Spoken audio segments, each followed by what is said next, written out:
2 நாள் பெயிண்ட் அடிக்க கூட்டிகிட்டு போனேன். ஆனால் ஊரில் உள்ள சென்னையில் உள்ள அத்தனை பில்டிங் எனக்கு பார்த்தா நினைவு வருதுன்றேன். இதெல்லாம் கட்டுக்கதையா இல்லையா? 2 இடத்துக்கு நாங்கள் பெயிண்ட் அடிக்க போனோம். நான் தான் கூட்டிகிட்டு போனேன். விருகம்பாக்கத்தில் ஒரு வீட்டுக்கு பெயிண்ட் அடித்தான். அம்பத்தூரில் ஒரு ஸ்கூலுக்கு பெயிண்ட் அடித்தான். ஒரு வாரம் அங்கேயே தங்கி பெயிண்ட் அடித்தான். இது 2 தானே வாழ்க்கையில் நடந்தது. அந்த 9 வருஷத்தில் நீ 9 வருஷம் நானும் அவனும் ரூம்மேட்டு. நீ எந்த அடுக்குமாடி கட்டடத்துக்கு தொங்கிட்டு பெயிண்ட் அடிச்ச? இப்போ நம்ம ஒரு வேலையாக ரூமில் ஒன்றா தூங்கியிருப்போம். இவன் வேகமாக எழுந்திரிச்சு வேலைக்கு போயிருப்பான். இதை பூரா எப்படி சொல்கிறான்னா, எல்லாரும் தூங்கியிருந்தாங்க, நான் மட்டும் ஓடுனேன், அதனால தான் ஜெயிச்சிட்டேன்.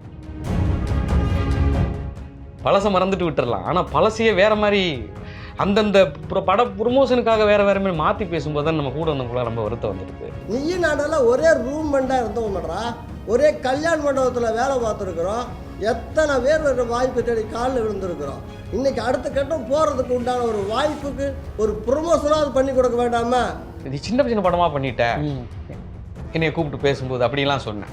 மனிதன் பாருங்க அப்படியே மாறுறான். வெற்றி பெற்ற உடனே அன்னைக்கு வெற்றி பெறாத சூழ்நிலை என்னைய புஷ் பண்ணி தூக்கிதா எப்படியாவது போய் பண்ணிருன்னு சொன்னவங்க அவங்க தான் எல்லாரும் தான். நான் பேசிக்கிட்டே இருந்தேன். நான் ஒரு நாள் வருத்தப்பட்டு நான் வாய்ஸ் நோட் போட்டேன்.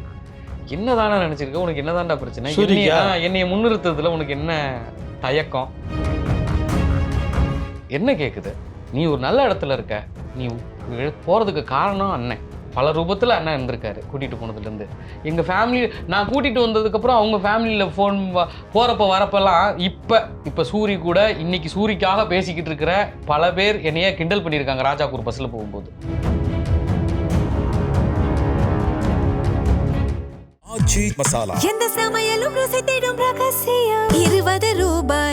வணக்கம், இது வாவ் தமிழா. கடந்த 2 நாட்களாக சூரி தொடர்பான ஒரு கருத்து முன்வைக்கப்பட்டு அதுக்கு ஆதரவாகவும் எதிர்ப்பாகவும் பல்வேறு வீடியோக்கள் வைரலாக பரவிக்கிட்டு இருக்கு.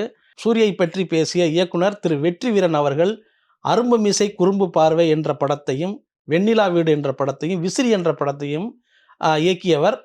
பல முன்னணி இயக்குநர்கள்ட்ட உதவியாளராகவும் இருந்திருக்கிறார். சூட்கேஸ் என்ற திரைப்படத்தை இயக்கியிருக்கிறார். அது விரைவில் வெளியாக இருக்கிறது. பூ காய் கனி என்ற திரைப்படத்தை சமீபத்தில் ஆடியோ வெளியீட்டு நடந்தது. அந்த நிகழ்ச்சியில் பேசும்பொழுதுதான் இந்த மாதிரியான ஒரு பரபரப்பான செய்தி பரவியது.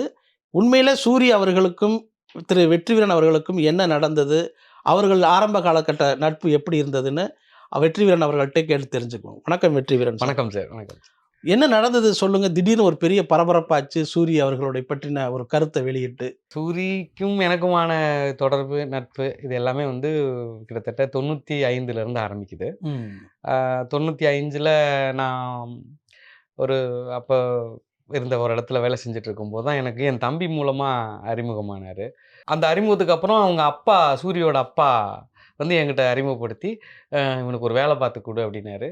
அப்போ நான் லித்தோ ப்ரெஸ்ஸில் ஒரு வேலைக்கு சேர்த்து விட்டேன். அந்த லித்தோ ப்ரெஸ் ஓனர் எனக்கு தெரிஞ்சவங்களாக இருந்தாங்க. அவங்ககிட்ட வேலைக்கு சேர்த்து விட்டேன். அங்கே வேலைக்கு சேர்ந்து என்னோடய தம்பி அங்கே கூட வேலை பார்த்துக்கிட்டு இருந்தான்.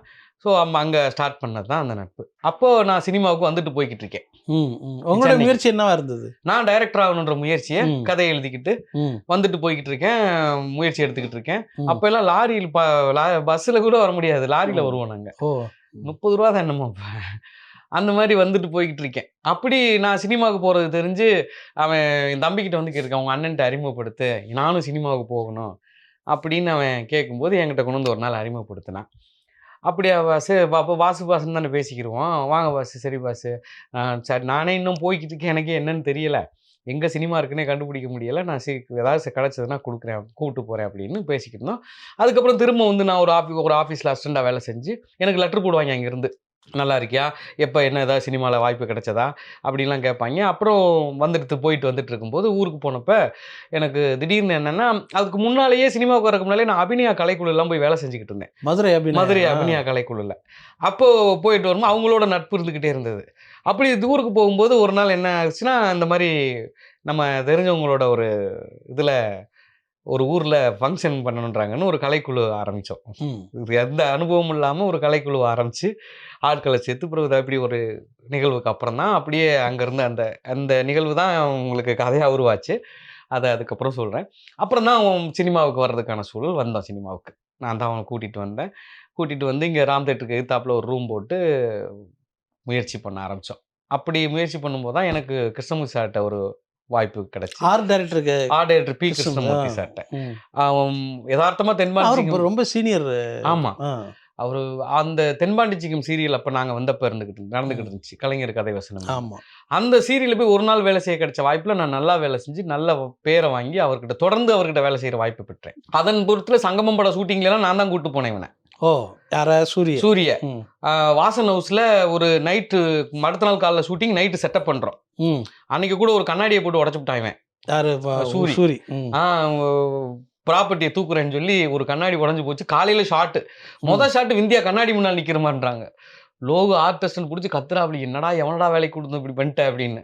அப்புறம் போய் கண்ணாடி எல்லாம் தயார் பண்ணி கொடுத்தோம். அந்த இதுல தான் வாசன் ஹவுஸுக்கு எதிர்த்தாப்புல தான் ஒரு ஷார்ட் மணிவண்ண கார் கண்ணாடிய ரகுமான் உடைக்கும் போது கூட்டத்துல இருந்து வேடிக்கை பார்க்குற மாதிரி ஒரு ஷார்ட் ஸ்டில் போட்டு, அந்த வாய்ப்பெல்லாம் இன்னைக்கு நான் கூட்டிட்டு போய் தான் நிகழ்ந்துச்சு. அப்படி அதுக்கப்புறம் அப்படியே ட்ராவல் பண்ணி பாரதிராஜட்ட வேலை செஞ்சு அவன் பேரலாக அவன் எலக்ட்ரீஷியன் அப்படி இப்படிலாம் வேலைக்கு போய் அவன் நடிக்க ட்ரை பண்ணிக்கிட்டு இருந்தேன், நான் டைரக்டராக ட்ரை பண்ணிக்கிட்டு இருந்தேன். இப்படி ஒரு சூழலில் அப்படியே வந்து எனக்கு முன்னாலேயே டைரக்டர் வாய்ப்பு கிடைக்குது. அந்த வாய்ப்புல என்ன சொல்றது, பெரிய ஆட்கள்லாம் இல்லாமல் நான் இவங்கள பூரா கொண்டு போகிறேன். எல்லாரும் சொல்கிறாங்க, ஏங்க சினிமாவில் வேல்யூவான ஆட்களை சேர்த்துக்கிட்டு அடுத்து பதப்படணும். இல்லைங்க, என் கூட இருந்திருக்காங்க, இப்படியே கொண்டு போகணும்னு 2-3 இடத்துல நான் அதனாலேயே வேல்யூ இல்லாமல் ட்ராப் ஆகிற சுச்சுவேஷன். அவருக்கு சிபாரிசு பண்ண போய் அவர் மாதிரி இன்னும் 4 பேர். ஆமா, அது மதுரை பின்னணியில ரவுடிசம் பின்னணியில ஒரு கதை பண்ணியிருந்தேன். அது இவங்க எல்லாம் யதார்த்தமா இருப்பாங்கன்னு கொண்டு போய் பின்னடைவை சந்திச்சதெல்லாம் உண்டு அந்த காலகட்டத்தில். அப்படி அதுக்கப்புறம் வந்தோம். அதுக்கப்புறம் எனக்கான வாய்ப்பு ஒரு பெரிய இடத்துல கிடைச்சிச்சு. பெரிய ஹீரோ, முன்னணி ஹீரோ சூர்யா அந்த கதையை கேட்டு ஓகே பண்ணி இந்த கதையை பண்ணலான்ற முடிவெடுத்து எனக்கு சம்பளம்லாம் கொடுத்து வேலை நடந்துக்கிட்டு இருந்துச்சு. அப்படியான காலகட்டத்தில் கூட இவங்களை கூட்டிகிட்டு போய் கொண்டு விட்டுருக்கேன். வெற்றி, உங்கள் ஆர்வம் புரியுது, உங்கள் கூட இருந்தவங்களுக்குலாம் ஏதாவது வாய்ப்பை ஏற்படுத்தணும்னு நினைக்கிறீங்க, பட் ஆனால் சினிமா அது கிடையாது அப்படின்லாம் அப்போ உள்ளவங்க ஆலோசனை சொன்னாங்க. அந்த படம் நடந்துன்னு நினைக்கும் போது அந்த எதிர்பாராத விஷயமா அந்த படம் நின்று போகுது. அதுக்கப்புறம் ஏற்பட்ட முயற்சி. அதுக்கப்புறம் இவனுக்கு வெண்ணிலா கபடி குழு படத்தில் வாய்ப்பு கிடச்சிச்சு, ஒரு தெரிந்த முகமாயிட்டான். இப்படி பல படங்கள் அவனை நான் முன்னால் கொண்டு போய்கிட்டு தான் இருந்தேன். அதுக்கப்புறம் எனக்கு ஒரு பெரிய படத்தோட ட்ராப்பை சந்திச்சு எனக்கு அடுத்து எப்படியாவது வேகமாக ஏதாவது பண்ணிடணும்னு தான் அருண்மிசை குறும்பார்வை படம் வாய்ப்பு கிடைக்குது. அப்போ ஒரு நல்ல ப்ரொடியூசர் கிடச்சிட்டாங்க அப்படின்னு வேலையை செஞ்சுக்கிட்டு இருக்கும்போது தான் தெரியுது அவங்களால கொஞ்சம் கொஞ்சமாக கலெக்ட் பண்ணி தான் எடுக்க முடியும். அன்றைக்கி ஷூட்டிங் கிளம்பணும் கூட பண சுச்சுவேஷன் டைட்டாக இருக்குது. அன்றைக்கி முடிவு எடுக்கும்போது கூட இவனும் கூட நிற்கிறான். அப்போ என்னடா இப்படி கம்பெனி தெளிவாக இல்லாத மாதிரி இருக்குது, நம்ம போய் மாட்டிக்கிட்டு நின்று போச்சுன்னா என்னடா பண்ணுறது அப்படின்னும் போது ஏற்கனவே ஒரு ட்ராப்பை சந்திச்சிருக்கோம். மறுபடியும் ஏதாவது பின்னடைவாச்சுன்னா என்ன பண்ணுறது, சென்டிமெண்ட்டாக நம்மளுக்கு பின்னடைவாயிருமே அப்படின்னு யோசிக்கும்போது, இல்லை ஆல்ரெடி ஒன்று ஆயிடுச்சு, இது நல்லதோ கெட்டதோ போய் ஆக்ஷன் கட்ட சொல்லிடு, இவ்வளவு நாள் வந்த கனவாது நிறைவேறணும் தான் போய் மதுரையில் போய் ஷூட்டிங்கை ஸ்டார்ட் பண்ணுறோம். அப்புறம் சின்ன படம் பண்ணிட்டேன். அவனே தான் இன்னொரு நாள் சொன்னான், நீ ஆரம்பத்தில் அந்த படத்தை செஞ்சிடக்கூடாது, அது சூர்யா நீ சின்ன படமாக பண்ணிட்டேன், என்னைய கூப்பிட்டு பேசும்போது அப்படின்லாம் சொன்னேன். மனிதன் பாருங்க அப்படியே மாறுறான். வெற்றி பெற்ற உடனே அன்னைக்கு வெற்றி பெறாத சூழ்நிலை என்னைய புஷ் பண்ணி தூக்கிதா, எப்படியாவது போய் பண்ணிருன்னு சொன்னவங்க அவங்க தான் எல்லாரும் தான். அப்புறம் மாறிச்சு அண்ணா. அப்புறம் அதுக்கப்புறம் நாட்கள் கடந்துருச்சு.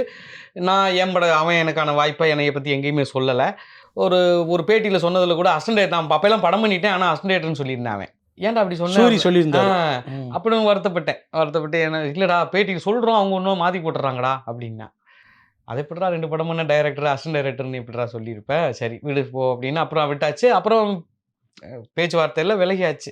அப்படி அதுக்கப்புறம் ஒரு சூழலில் அவன் தான் என்னை கூப்பிட்டு அனுப்பிச்சான். எங்கே இருக்க அப்படின்னா, என்னப்பா அப்படின்னு.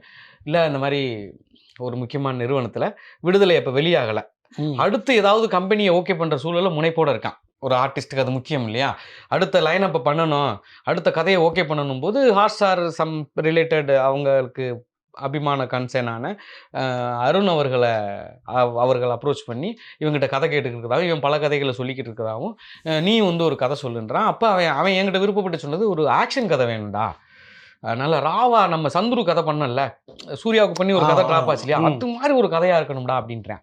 சரிடா அந்த கதையை பண்ணுவோம்டா அப்படின்னு சொல்லிட்டு நான் சொல்கிறேன். அதை சந்துருவே சொல்லுவோமான்னு கேட்குறான்.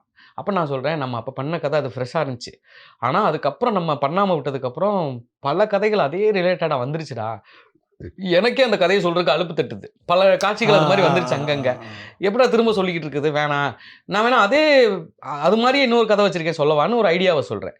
ஐடியாவை சொன்னோன்னா அவனுக்கு பிடிச்சிக்கிடுச்சு. நீ எங்கே இருக்க, நான் ஆஃபீஸில் தானே இருக்கேன், நான் கொஞ்சம் நேரத்தில் ஃப்ரீ ஆகிட்டு திரும்ப லைனில் வரேன்னா அவன் ஒரு ஆஃபீஸர் ஸ்டார்ட் கால் பண்ணால் அன்றைக்கி ஒரு மணி நேரத்துக்கிட்ட திரும்ப பேசினான்.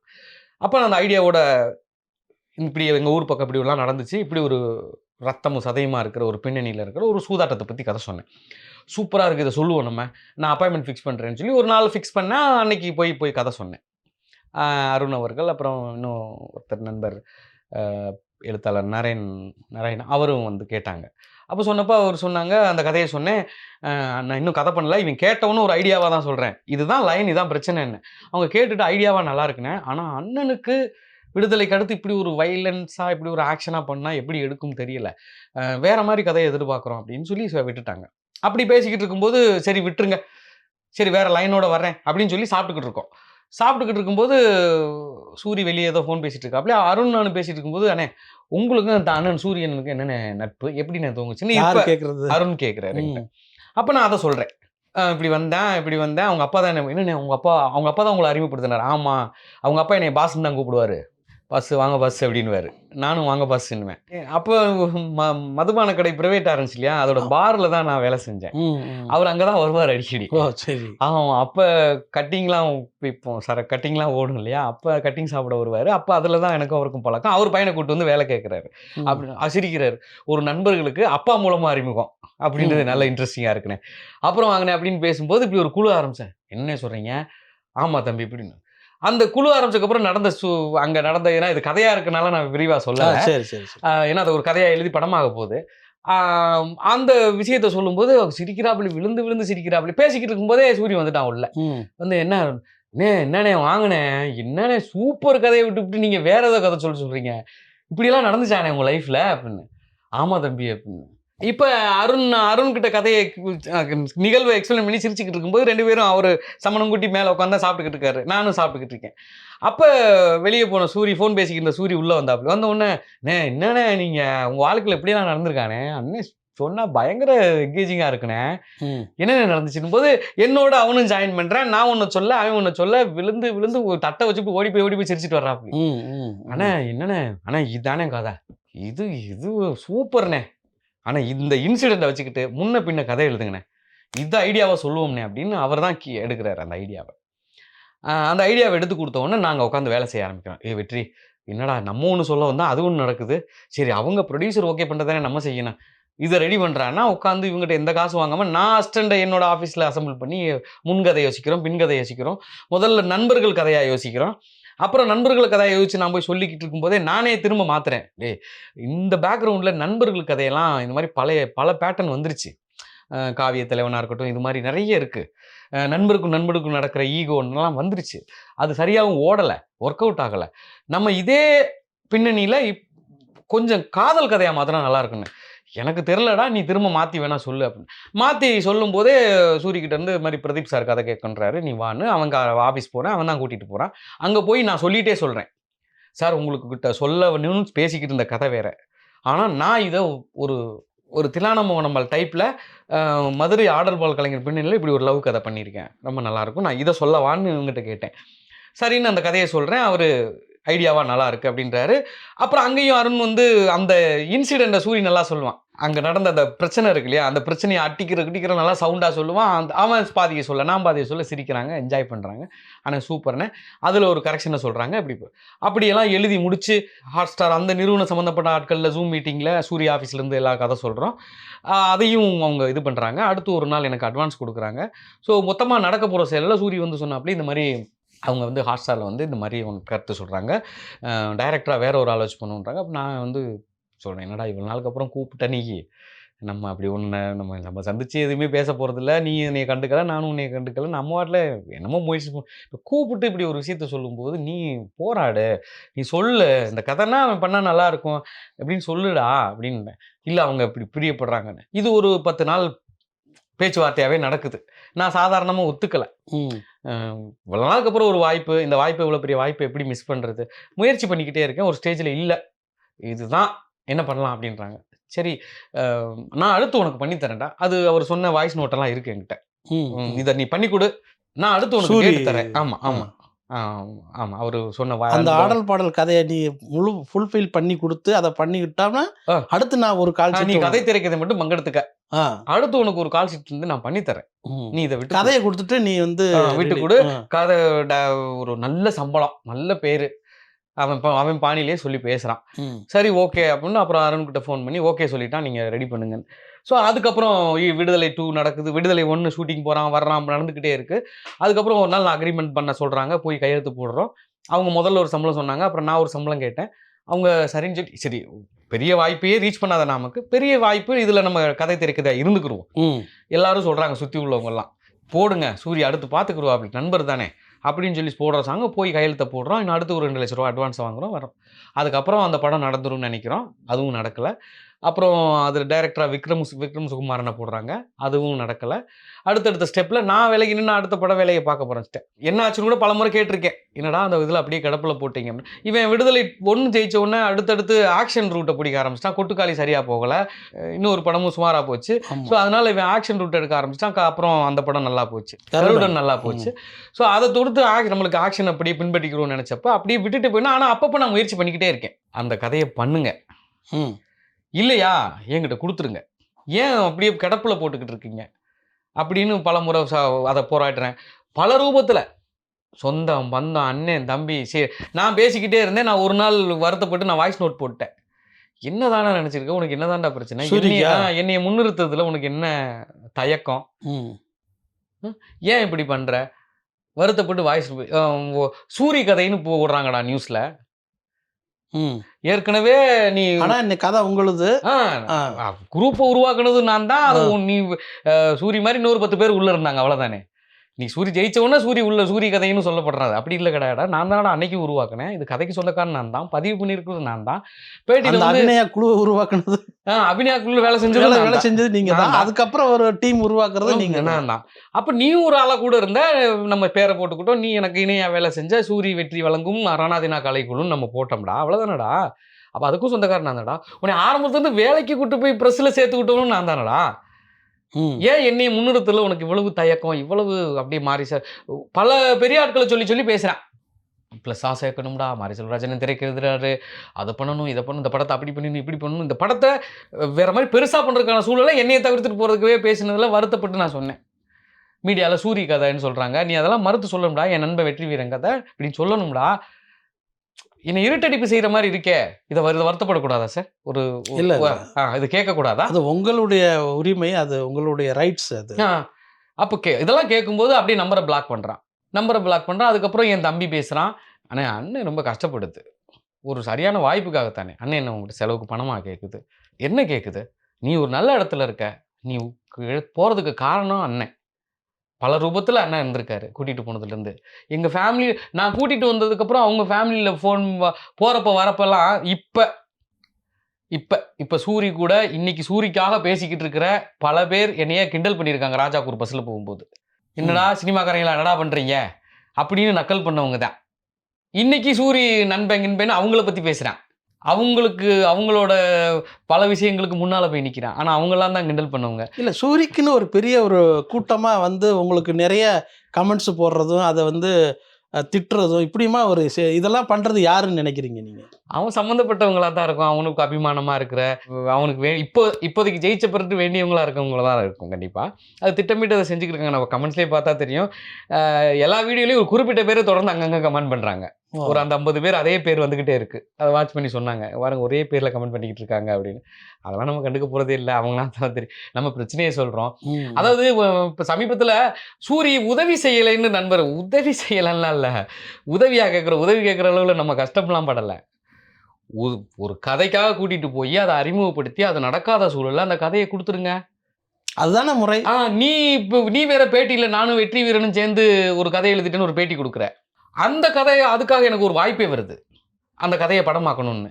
அந்த வாய்ப்பு வந்துருச்சுன்னு உங்கள்கிட்ட தான் தகவலை சொல்லி ஒரு கென் கருணாஸ் கிட்ட போய் விடுதலை 2 படம் ரிலீஸ் ஆனோன்னு கென் கருணாஸ், தம்பி நீங்கள் நல்லா பண்ணிக்க, உங்கள்கிட்ட ஒரு கதை சொல்லணும்னு. சூரிக்கு ஆப்டா சூரி நடிக்க வேண்டிய கேரக்டரில் கென் கருணாஸையும் என்னோட கதாபாத்திரத்துக்கு அப்போ சூரி ஹீரோ பண்ணும்போது வேற ஒரு ஆர்டிஸ்ட்டை பேசிக்கிட்டு இருந்தோம், வேற வார்த்தை யோசிச்சுக்கிட்டு இருந்தோம். ஏன் கேரக்டருக்கு விஜய் சேது பையனையும் போட்டு இதை பண்ணலாம் அப்படின்னு 2 பேரை சந்திச்சு கதை சொல்கிறேன். அதுக்கு கருணா சாரும் ஒத்துழைப்பு கொடுக்குறாரு, கதை நல்லா இருக்குன்னு சொன்னேன், வேற ஒரு உலகத்தில் இருக்குன்றேன், நல்லா என்ஜாய் பண்ணலாம் சொல்கிறேன், நீ ப்ரொடியூசரை வேகமாக கூட்டிகிட்டு வாங்க. அந்த ப்ரொடியூசர்கிட்ட ஒரு ஃபோன் கால் பண்ணி பேசியிருந்தா அந்த படம் நடந்திருக்கும். ஒரு சூரியன் கதை சம்மந்தப்பட்டிருக்கேன், நீ பேட்டி கொடுத்துருக்கல, உலகம் பூரா பார்த்துருக்கல. நண்பன் ப்ரொடியூசர் வந்துட்டாராடா, வா சார் எங்கே இருக்கீங்க, என்ன பட்ஜெட்டில் பிளான் பண்ணீங்க, இதை நல்லா எடுக்கணும் சார், நான் சப்போர்ட் பண்ணுறேன். சப்போர்ட்டே வேணாம், அன்றைக்கி கதையை கொடுத்து என்ஓசி கொடுத்தா கூட போதும், படம் நடந்திருக்கும் அன்றைக்கி. ஆனால் உங்கள் கதை தானே, நீங்கள் பதிவு பண்ணி வச்சிருப்பீங்க. பதிவு பண்ணி வச்சிருக்கோம். அருண்கிட்ட கையெழுத்து போட்டிருக்கோம், அவர்கிட்ட கதை திரைக்குதுன்னு எழுதி கொடுத்துருக்கோம். சூரி இதை வெளி உலகத்தில் சொல்லியிருக்காரு, நானும் சம்மந்தப்பட்டிருக்கேன் இந்த கதையிலன்னு. அப்படின் போது என்ன சொல்கிறாங்க, அவங்க ப்ரொடியூசராக பயப்படுறாங்க. இவ்வளோ பெரிய இன்வெஸ்ட் பண்ணும்போது அவர்கிட்ட ஒரு என்ஓசி வாங்குங்க, நாளைக்கு படம் முடிஞ்ச போட்டு என்னோட சம்மந்தப்பட்ட விஷயத்தை நீங்கள் எப்படி எடுக்கலாம்னு கேட்டாருன்னா என்ன பண்ணுறது அப்படின்னு கேட்குறாங்க. அதை வாங்குறதுக்கு முயற்சி எடுக்கிறோம். அதில் எந்த விதமாக செப்படு என் தம்பி கடைசியாக கூட பேசினா அவங்ககிட்ட, ஆனால் நீ ஒரு வார்த்தை பேசி அப்படின்னு. இல்லைடா, யாரோ எடுத்து அந்த கதையை சரியாலாம் பண்ணிட்டா நல்லா இருக்காதுல்லடா, நீயும் எடுக்க மாட்டேன்றீங்க, அடுத்து எடுக்க ட்ரை பண்ணாலும் அது நல்லா வராதுன்னு கணிப்பு பண்ணுறீங்க, என்ன எந்த வகையில் இது நியாயம் அப்படின்னு தொடர்ந்து முயற்சியில் அதுக்கப்புறம் விட்டாச்சு. அப்புறம் நம்ம அதை மறந்தாச்சு. ஸோ அதுக்கப்புறம் அவர் மேலே என்ன சொல்கிறது, சட்ட ரீதியான நடவடிக்கைகள் கூட நெக்ஸ்ட் ஸ்டெப் எடுத்து வச்சு தான் போய்கிட்டு இருக்கிற சூழலில் தான் எனக்கு அடுத்த பட வாய்ப்பு பூ காய் கனின்னு இப்போ கிடச்சி, ஒரு நல்ல தயாரிப்பாளர் கிடச்சி, ஃபினான்ஷியர் கிடச்சி, அவர் நீங்களே இதை தயாரிங்க, உங்கள் மனைவி மூலமாக தயாரிங்கன்னு ஒரு கம்பெனியை ஓப்பன் பண்ணி இப்போ அதுக்கான வேலையை ப்ராஜெக்ட் நல்ல சூழலில். யார் இப்போ தயாரிப்பாளர் யாரை இது பண்ணியிருக்கீங்க? என் மனைவி தான் தயாரிக்கிறாங்க. சரி. ஜமால் சாஹிப் ஐயா வந்து இதுக்கு பண உதவி பண்ணி அவரோட ஜேசா ப்ரொடக்ஷன் சார்பாக வழங்குறாங்க அந்த படத்தை. இப்போ அதுக்கான முன்னெடுப்பு எடுத்து டைட்டில் லுக்கை ரிலீஸ் பண்ணும்போது தான் எனக்கு அன்றைக்கி பத்திரிக்கை சந்திப்பில் நான் இன்னும் பல விஷயங்களை நான் பேசணும்னு நினைக்கிறேன். அதுக்கு முன்னால் கூட அவங்ககிட்ட நாளைக்கு பட பூஜை பழைய விஷயங்களாக விட்டுது, அதை மீறி எனக்கு ஒரு வாய்ப்பு கிடச்சிருக்கு. அந்த கஷ்டங்கள்லாம் தாண்டி இன்னொரு கதைக்கு வாய்ப்பு கிடச்சிருக்கு. நாளைக்கு வந்து எனக்கு துவங்கி வைக்கிறதோ அல்லது நீ அது சம்மந்தமான அறிவிப்பை வெளியிடுறதுக்கு உதவி செஞ்சோ எனக்கு கொஞ்சம் கூட நில்லுன்னு நாங்கள் கடந்த 10 நாளாக பேசிக்கிட்டு இருக்கோம். அந்த இதுக்கும் எந்த பதிலும் சொல்லலை. இப்போ அவருடைய ஒரு ஒத்துழைப்பு, உங்களுக்கு ஒத்துழைப்புனா என்ன, ஒரு சப்போர்ட், மாரல் சப்போர்ட் இருந்தால் அது சப்போர்ட்டே வேணாம் சார். கடைசியாக எதிர்பார்த்துக்கிட்டு தான் இருந்தோம். ஆனால் இந்த சூழலுக்கு அப்புறம் சப்போர்ட்டு கிடைச்சா என்ன போகுது. அதாவது செகண்ட் திங் வந்து நான் சில பேர்கிட்ட நண்பர்கள்ட்ட பேசுகிறதெல்லாம் நான் கேள்விப்படுறேன் ஒரு விஷயத்தை. என்னென்னா, ஒரு 9 வருஷம் அரைத்தோழர்களாக இருக்கும். சில விஷயங்கள் என்னென்னா, இப்போ நம்ம ஒரு வேலையாக ஒரு ரூமில் ஒன்றா தூங்கியிருப்போம், இவன் வேகமாக எழுந்திரிச்சு வேலைக்கு போயிருப்பான். இதை பூரா எப்படி சொல்கிறான்னா, எல்லாரும் தூங்கியிருந்தாங்க, நான் மட்டும் ஓடுனேன், அதனால தான் ஜெயிச்சிட்டேன். எல்லாரும் சாதாரணமாக நினச்சாங்க, நான் மட்டும் நாடகம் போட்டேன், ஜெயிச்சிட்டேன். இப்படி வெற்றி பெற்றது பின்னால் ரொம்ப ஒரு மாதிரி ரொம்ப குறுயலா ஒரு மாதிரி மற்றவங்களை தரக்குறைவா சிந்திச்சு நிறைய பொய் பேசுகிறாங்களா அப்படின்னு தோணுது. நிறைய விஷயங்களை தப்பாக சொல்கிறான், மாற்றி சொல்கிறான். அதெல்லாம் வருந்தத்தக்க விஷயம். அப்படிதான் கூடாது. என்ன வந்துருச்சு, என்ன வாழ்க்கையில் என்ன நடந்துருச்சு, இதெல்லாம் நான் ஒரு அருண்கிட்ட போய் ப்ரொடியூசராக போட்டு சொல்கிறேன், சார் என்ன சார் வாழ்க்கை, ஏன் சார் நான் போயிட்டு அவர்கிட்ட அருண்கிட்ட என்ஓசி கேட்டு பேசிக்கிட்டு இருக்கும்போது அவர் சொல்கிறார், அந்த படத்துக்காக 20 லட்சம் செலவு பண்ணனே, அதெல்லாம் கேட்கலண்ணே, உங்களுக்கு கொடுத்த அட்வான்ஸ் 4 லட்சம். தம்பி 4 லட்சத்துக்கு நான் 5 வருஷமாக வேலை செஞ்சுருக்கேன் தம்பி, உங்களுக்கு எதுக்கு அந்த நான் பணத்தை கொடுக்கணும்? 5 வருடமாக நீங்கள் கூப்பிட்ட நேரமும் வந்த நேரமும் மதுரையில் இருப்பேன், வாங்குவாங்க, உடனே ட்ரெயின் பிடிச்சி ஓடியாருவேன், உடனே போவேன், எத்தனை ராத்திரிகளில் பயணப்பட்டிருக்கேன், நீங்கள் சொன்ன வேலையெல்லாம் செஞ்சுருக்கேன், நீங்கள் தான் தம்பி மேற்கொண்டு பணம் தரணும் எனக்கு. அப்போ வருத்தத்தில் நான் சொல்கிறேன், ஏன் இப்படி பண்ணுறீங்க, என்ன வந்துருச்சு வாழ்க்கையில், அப்போ சூரியன் என்ன ஏதாவது ஆயிரம்னு சாப விடுறீங்களானே அப்படின்ற. அப்படி ஏங்க அப்படி இல்லைங்க, சின்ன வாழ்க்கை தானே, ஒருத்தருக்கு ஒருத்தர் சப்போர்ட் பண்ணி ஒருத்தருக்கு ஒருத்தர் கை தூக்கி விடுறது தானே வாழ்க்கை. வந்துட்டோம். இதை சூரியகிட்ட சொன்னீங்களா? அருண்கிட்ட சொல்லிட்டு வந்தேன் கடைசி. என்னன்னா, சினிமா தானே, எவ்வளோ பேரை வாழ்ந்தவனை பார்த்துருக்கு, வீழ்ந்தவனை பார்த்துருக்கு, ரொம்ப சங்கட்டமாக இருக்குது தம்பி அப்படின்னும் போது, அப்போ சாப விடுறீங்களானே அப்படின்ற. அப்படி என்ன தம்பி நீங்களா பாயிண்ட் எடுத்துக்கிட்டா எப்படி அப்படின்னு தான் நான் சொல்லிட்டு வந்தேன். இப்படி பல விஷயங்கள் நடந்துருச்சு. இப்போ நம்ம அடுத்த கட்டத்துக்கு வந்துட்டோம், அடுத்து வரப்போகிறோம், ஜெயிக்க போகிறோம். ஆனால் இப்போ கூட என்ன சொல்கிறது, இந்த பேட்டிகளுக்கு பதில் அளிக்கணும், இதுகளுக்கு அதெல்லாம் எனக்கு எந்த இதுவும் இல்லை சார். நியாயமான உண்மையை தான் பேசிக்கிட்டு இருக்கேன். இந்த நிமிஷம் வரை எதுவும் பொய்ய பேசலை. அவனை லித்தோ பிரஸில் சேர்த்து விட்டதுலேருந்து அடுத்தடுத்த சந்தர்ப்பங்களில் வேறு என்ன சந்தர்ப்பம், அந்த 9 ஆண்டுகள் வேறு என்ன சம்பவங்கள் நடந்திருக்குன்னு சொல்லுங்கள். சூரிக்கும் உங்களுக்குமானது அந்த ஒரு போராட்டம் இருந்திருக்கும்ல, ஒருத்தருக்கு ஒருத்தர் உதவி செய்த அந்த சம்பவங்கள் எது இருக்குமா? நான் என்னையும் அவனையும் கம்பேர் பண்ணும்போது, நான் சினிமாவில் ஒரு வெற்றி பெற்றதுக்கான முயற்சி பண்ணுறாள் தான் ஒரு நல்ல வெற்றி காமெடி நடந்து கதாநாயகனா ஜெயிச்ச ஒரு ஆள்றதுனால, நான் சொல்கிறது எல்லாமே மிகையாகவும் பூசி எனக்கு சாதகமான விஷயத்தை பாயிண்ட் சொல்லுவேன்னு தோணும் சில பேருக்கு, கேட்குறவங்களுக்கு பார்க்குறவங்களுக்கு. அது கிடையாது. நான் சொல்கிறது எல்லாமே நிஜத்தை தான் சொல்கிறேன். அப்படி அவன் மஞ்சக்காமால வந்து இங்கே படுத்திருந்தப்ப எங்கள் அம்மா அதுக்கு மருந்து கொடுக்குறோன்னு சொல்லி கூட்டிகிட்டு போய் எங்கள் அம்மா 2 நாள் காலையில் எங்கள் அம்மா கையில் மருந்து கொடுத்து சாப்பிட்டான். எங்கள் ரூமில் எல்லாருக்கு வந்த மஞ்சக்காமாலைக்காக எங்கள் அம்மா மருந்து கொடுத்தாங்க. எங்கள் அம்மா எத்தனை சூழலில் நீ அங்கே போகிற, அங்கிட்டு போகிற, ஒரு நினைவு வந்து எங்கள் அம்மாவை போய் பார்த்துருக்கலாம்ல. இதே வைகையில் நம்ம ஏறி வரும்போது எங்கள் அம்மாயி வயசான அம்மாயி, பிள்ளைய கிளம்பி சினிமாவுக்கு போகிறாங்க, எவ்வளவோ சொல்லி கேட்டேன். அப்படின்னு சொல்லி எங்கள் அம்மாயி தலை சுமையாக அரிசியை தூக்கிட்டு வந்து எங்களுக்கு ஏற்றி விட்டுச்சு. அந்த எங்கள் அம்மாயி நினைவு வந்திருக்கலாம்ல. என்னோட ஃபேமிலி எனக்கு அவனும் சினிமாவுக்கு நம்மளை விட வெறித்தனமா போறான்னு தானே ஒரு இடத்துல அவனை பாயிண்ட் பண்ணி புகழ் வெளிச்சம் பற்ற பிறகு அவர் வந்து பழச மறக்கிறாரு, சூரி வந்து பழச மறக்கிறாரு அப்படிங்கிற ஒரு சூழலா இல்ல பழச மாத்தி பேசுறாரு. ஓ, மறந்தா கூட பரவாயில்லையே, பழச மறந்துட்டு விட்டுறலாம். ஆனா பழசையே வேற மாதிரி அந்தந்த பட ப்ரொமோஷனுக்காக வேற வேற மாதிரி மாத்தி பேசும்போது தான் நம்ம கூட வந்தவங்களாம் ரொம்ப வருத்தம் வந்துடுது. ஆமா, அதுதான் ரொம்ப வருத்தமா இருந்துச்சு. அப்படியெல்லாம் கூட கடைசி நேரத்தில் கூட அதுக்கான உதவியை கூட செய்ய முற்படலை. என்ன சொல்றது, செகண்ட் திங் என்னன்னா, அவனுக்கு 100 பேர் அவனுக்கு காத்திருக்கிறதுக்கும் 100 பேர் ஃபோன் பண்ணுறதுக்கு வாய்ப்பு இருக்கும்போது நம்மெல்லாம் அப்படி இருக்க முடியாதுல்ல சார். ஒரு டைம் ஃபோன் பண்ணுவோம், எடுக்கலன்னா விட்டுருவோம், அடுத்து ஃபாலோ பண்ணுவோம், அடுத்து இப்படி தானே இருப்போம் நம்ம.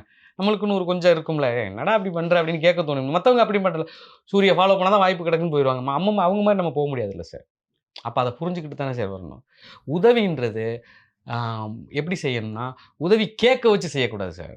ஒரு வாய்ப்பை உருவாக்குறது, கேட்கறதுக்கு முன்னால் செய்ய முற்படணும். அதுதான் நல்ல எண்ணம், நல்ல சிந்தனை. அது மாதிரி சூழலில் அவன் வரவே இல்லைன்றது என்னோட வருத்தம், குற்றச்சாட்டு கூட கிடையாது. இந்த சுச்சுவேஷனே தொடரக்கூடாது, விரைவில் அது சால்வ் ஆகணும். அது 2 பேருக்குமான வருந்தத்தக்க சூழல் தானே இது. நான் இந்த சூழலுக்கு போகவே கூடாதுன்னு பல சூழல்ல நான் பேசியிருக்கேன். அதனால தான் நிறைய பேர்ட்ட பேசியிருக்கேன். இதுக்கு மத்தியஸ்தம் பேசினவங்க மட்டும் யாரு, கடைசியா முக்கியமான ஆட்கள் பெயர் சொல்ற அளவுக்கு கூட ஒரு பட இயக்குனர் அவங்க கூட நெருக்கமா இருக்கிறவர் கூட போய் பேசிட்டு வந்தேன். சார் கொஞ்சம் சால்வ் பண்ண சொல்லுங்க. இன்னும் இந்த கதையை கொடுக்க சொல்லுங்க. இல்லைன்னா எனக்கு ஏதாவது ஒரு வாய்ப்பை ஏற்படுத்த சொல்லுங்க. ரொம்ப அடுத்த கட்டத்துக்கு சார் டைம் சினிமான்றது அந்தந்த டைமில் அந்தந்த வெற்றியாளர்கள் நோக்கி ஓடிக்கிட்டே இருக்கும் சார் வியாபாரம். இந்த சூழலில் போய் நம்ம ஒரு புது இயக்குனர் மாதிரி போய் கதை சொல்லிக்கிட்டே இருக்க முடியாது சார். கதை கேட்கவும் மாட்டாங்க. அவங்களுக்கு இளம் இயக்குனர்கள் நிறைய பேர் வந்துகிட்டு இருப்பாங்க.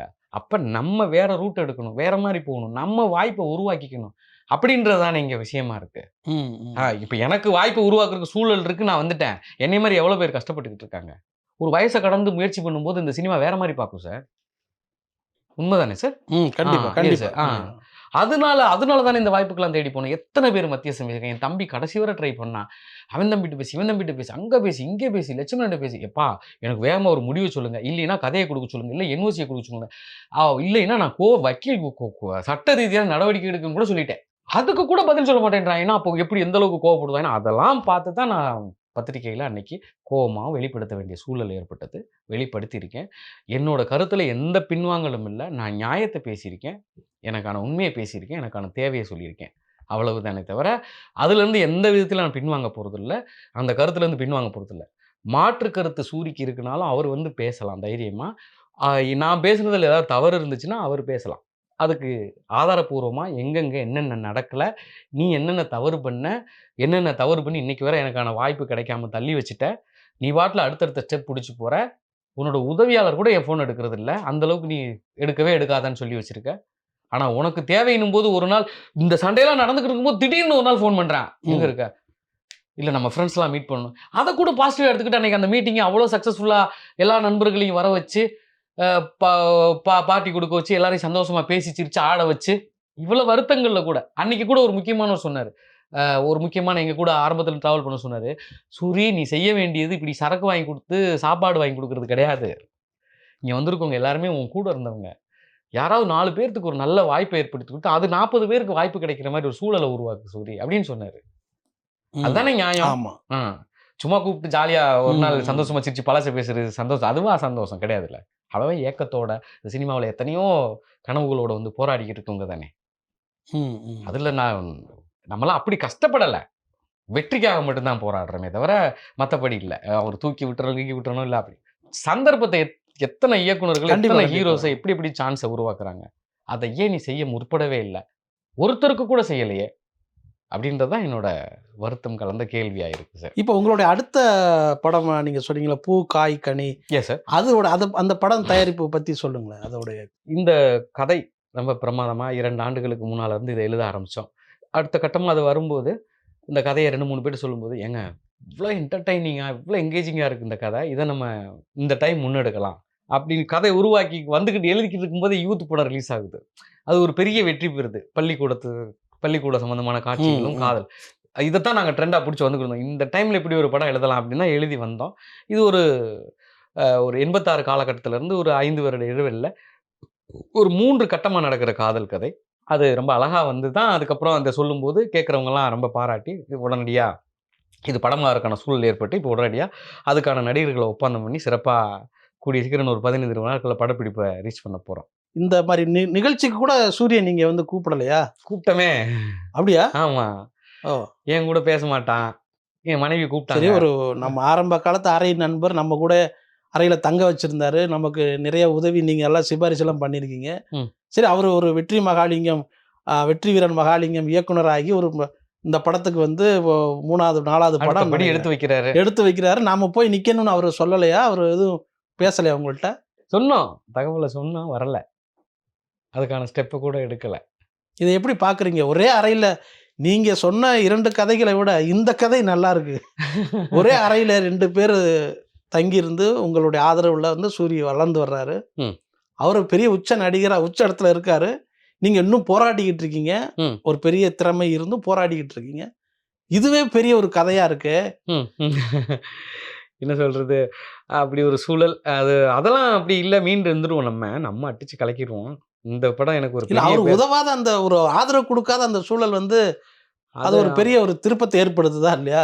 அந்த கலக்கம் தான் இன்னைக்கு சூரி வேணா இதை சாதாரணமா அந்த புகழ் வெளிச்சத்துல மாதிரி 100 பேர் சொல்லிக்கிட்டே தான் இருப்பாங்க, நம்ம போயிடுவோம் வேணா நினைக்கலாம். ஆனா அந்த 100 பேர் கிடையாது. என்னோட ஃபேமிலி அந்த 100 பேர்ல கிடையாது. எவ்வளவு உன்னோட வாழ்க்கைக்கு இந்த இடத்துக்கு வர்றதுக்கு எங்க ஃபேமிலி எவ்வளவு இம்பார்ட்டன்ட் ஆனதுன்றத அவன் தான் உணரணும். அந்த உணர்தலை உணர்ந்து அடுத்த கட்டத்துக்கு பாசிட்டிவான சூழலுக்கு ஒரு நல்ல வாய்ப்பையோ, நல்ல சூழலையோ, சுமூகமான சூழலையோ அவர் ஏற்படுத்த முயற்சி எடுக்கணும்.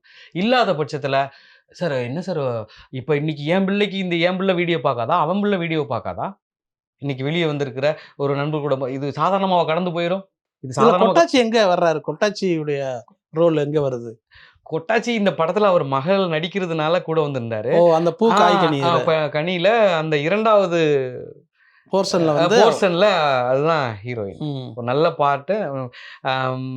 மனஸ்வி வந்து இதுவரை நிறைய கதாபாத்திரங்கள் பெரிய பெரிய படங்கள்ல நடிச்சு வந்திருக்காங்க. இதுல ஒரு கதை நாயகியா, ஒரு அழகிய ஆட்டோகிராஃப்ல மாதிரி ஒரு நல்ல அப்படி அந்த கதை அந்த 45 நிமிஷம் அதோட ரொம்ப சிறப்பாக பண்ணிடும். அதுக்காக அதை போட்டோம். அவருக்கும் கதை பிடிச்சிருந்தது. அதெல்லாம் உள்ளே வந்தாங்க. அன்னைக்கு விழாவுக்கு வந்திருந்தப்பையும் நான் பேசிக்கிட்டு இருக்கும்போது அவரும் எங்களோட ஒன்றா இருந்தவர். எங்கள் ரூமில் இல்லை, பக்கத்தில் இருப்பார். எங்கள் ரூம் நாங்கள் ஒரு நிறைய பேர் வந்து போகிறதுக்கான இடமா ஒரு மொட்டை மாடியை பிடிச்சிருந்தோம். நாங்கள் எங்கே வேலை இருக்கோ இல்லையோ அங்கே வந்து அசம்பிள் ஆயிடுவோம். நாங்கள் எங்கள் ரூமில் வந்து அசம்பிள் ஆயிடுவாங்க. நாங்கள் கூட தூங்க முடியாது. காலைல 9:30 மணிக்கெல்லாம் யாராவது 10 பேர் வந்துருவாங்க. எங்கள் அனுமதி இல்லாமல் கேரம் போர்டு எடுத்து போய் வெளில உட்காந்துருவாங்க. அப்படி நடக்கும் அந்த எங்க ரூம். அங்க வந்து கொட்டாச்சியும் வருவாரு, வந்து போவாரு. அப்படியான சூழல்ல அவருக்கு சூரிய கிட்ட ஏற்பட்ட ஒரு அனுபவத்தை திடீர்னு அவர் ஷேர் பண்ணிட்டாரு. ஆமாங்க, வெற்றி சொல்றது உண்மைதான் அப்படின்னு அவரு ஷேர் பண்ணாரு. அவ்வளவுதான். ஆக இன்னைக்கு வந்து வெளியில இணையதளங்கள்ல வந்து ஒரு குரூப்பா செயல்படுற ஒரு சூழல் வந்து இன்னைக்கு அதிகமா அரசியல்லையும் சரி, சினிமாவிலையும் சரி, அரசியல்ல வந்து இன்னைக்கு என்ன நடந்திருக்குன்னு தெரியும் எல்லாருக்கும். சினிமாவில் சூரிக்கு பின்னாடி இப்படி ஒரு கேங் வந்து இயங்கிக்கிட்டு உங்களுக்கு எதிரான ஒரு கருத்துக்களை பதிவு பண்ணிட்டு இருக்காங்க அப்படிங்கிறீங்க. ஆமா ஆமா ஆமா. அது என்ன சொல்றது, அவங்களுக்கு தெரியாதுல்ல. அவங்க வேலையை செய்வாங்க. இது எந்த அளவான பாண்ட் என்ன இருக்கு அப்படின்றத தெரியாதுல்ல. உனக்கும் வருத்தத்தக்க சூழல் தான். இப்படி ஒரு சூழலுக்கு வந்துடக்கூடாது. வெற்றி அதை கதையை NOC வாங்கி கொடுத்துருக்கலாம், நீ செஞ்சிருக்கலாம். அதை பாசிட்டிவான சுச்சுவேஷனுக்கு இன்னைக்கு நான் ஒரு தேவைன்னு ஃபோன் பண்ணுறேன், பல பேர் மூலமாக உன்னை தொடர்புகளை ட்ரை பண்ணுறேன், நீ ரெஸ்பான்ஸ் பண்ண மாட்டேன்ற. ஆனால் நான் எல்லாத்தையும் மறந்துட்டு கசப்புள்ள வெளியிருந்தவனுக்கு உங்ககிட்ட இருந்து கால் வந்துச்சா இல்லையா? க்ரீன் பார்க்கில் ஒரு ஃபங்க்ஷன் அரேஞ்ச் பண்ணணும், நம்ம மீட் பண்ணணும்னு சொன்னியா இல்லையா? எல்லாரையும் நான் தானே ஆர்கனைஸ் பண்ணி கூட்டிகிட்டு வந்தனா இல்லையா? அது மாதிரி தானே நீயும் இருக்கணும். அப்போ நான் மட்டும் நீ எந்த சூழலில் கூப்பிட்டாலும் வர்றதுக்கு, எல்லாத்தையும் மறந்துட்டு வர்றதுக்கு தயாராக இருக்கணும். நீ மட்டும் அந்த புகழ் வெளிச்சத்துலேருந்து கீழே இறங்கி வரவே மாட்டியா? இது எந்த வகையில் நியாயம்? இதைத்தான் நான் அன்னைக்கு சொல்லிக்கிட்டு இருந்தேன். நம்ம பிரச்சனை வெளியே வரும்போது நிச்சயமா உன் குடும்பத்துக்கும் ஒரு கலக்கம் வரும். உன்னை சுற்றி 40 பேர் 100 பேர் உன்னை நல்லவன் நினச்சிக்கிட்டு இருக்கவங்க, உன்னைய சூரி அப்படிப்பட்டவர் இப்படிப்பட்டவர் நினச்சிட்டு இருக்கும்போது, இமேஜ்ன்றது சாதாரண விஷயம் கிடையாது சார். உங்களுக்கு சினிமாவில் உங்களுக்கு தெரியாததில்லை சார். அந்த இமேஜ் அப்படி ஒன்னொன்னா பார்த்து உருவாக்குற இமேஜ், அந்த இமேஜ் ஒரு கட்டத்தில் சரியும் போது நிச்சயமா அது வருத்தத்தை தான் கொண்டு வரும்.